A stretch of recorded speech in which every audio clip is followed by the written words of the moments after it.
అంతన్నాడు మన పవనాలు తీరా ప్రచారానికి వచ్చేసరికి జ్వరం అంటూ తప్పించుకుంటున్నాడు.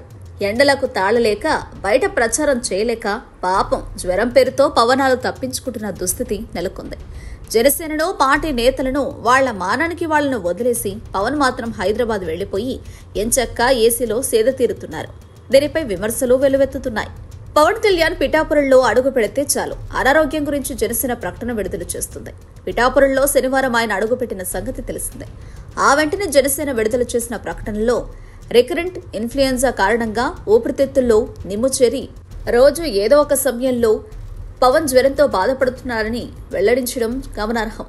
పవన్ ఆరోగ్య పరిస్థితి దృష్ట్యా తీసుకోవాల్సిన జాగ్రత్తలను ఆ ప్రకటనలో వెల్లడించడం విశేషం. పిఠాపురానికి ఆయన అనారోగ్య సమస్యకు ఏదో సంబంధం ఉన్నట్టుంది. రికరెంట్ ఇన్ఫ్లుయెన్జా సమస్య అని జనసేన చెబుతోంది. దీంతో పాటు ఆయనకు మానసిక ఇబ్బందులేవో ఉన్నట్టున్నాయి. మరీ ముఖ్యంగా పిఠాపురం నుంచి పోటీ చేస్తున్న పవన్ కళ్యాణ్ గెలుస్తానో లేదో అనే భయం కూడా వెంటాడుతున్నట్టుంది. అందుకే ఆయనకు పిఠాపురంలో అడుగు పెట్టగానే మనసంతా భయం ఆవరించి ఆయన ఏదోలా అయిపోతున్నారనే అభిప్రాయం లేకపోలేదు. ఈ ఎన్నికలో జనసేన అధ్యక్షుడు పవన్ కు రాజకీయంగా చావు బతుకుల సమస్య.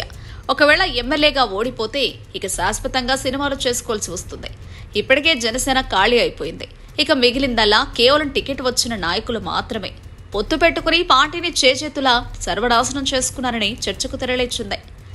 4 రోజులు ఎండలో తిరిగితే జ్వరం వస్తుంది.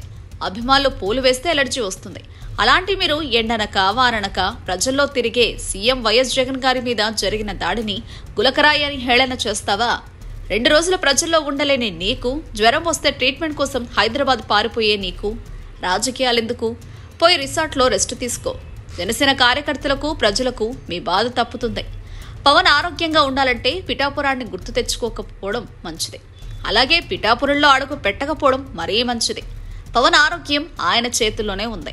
ఇక ఏం చేయాలనేది ఆయన ఇష్టం. Subscribe to Social TV Telugu for more videos. Hit the bell icon for faster updates.